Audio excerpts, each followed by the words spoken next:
দুভাবে করা যায়। ঠিক আছে, আমি প্রথম শর্টকাটটা দেখি কিভাবে শর্টকাটে করব। তো বলেছে মহিলা এবং পুরুষ কর্মচারীর সংখ্যার অনুপাত, একটি কোম্পানিতে মহিলা এবং পুরুষ কর্মচারীর সংখ্যার অনুপাত 2:3। যদি কোম্পানিতে পুরুষ কর্মচারীর সংখ্যা 90 হয় তাহলে কোম্পানিতে মোট কর্মচারীর সংখ্যা কত?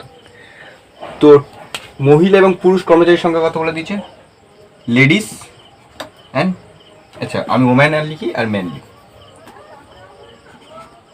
ওম্যান আর ম্যান, আর এখানে যে টোটাল।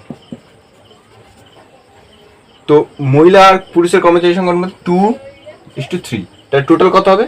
3 আর 2 5, তাই তো? টোটাল তাহলে 5, কারণ কোম্পানিতে তো বাচ্চার কথা বলেনি। তো মহিলা হচ্ছে 2 আর পুরুষের জায়গায় 3 লিখে, টোটাল তাহলে 5 হয়ে গেল।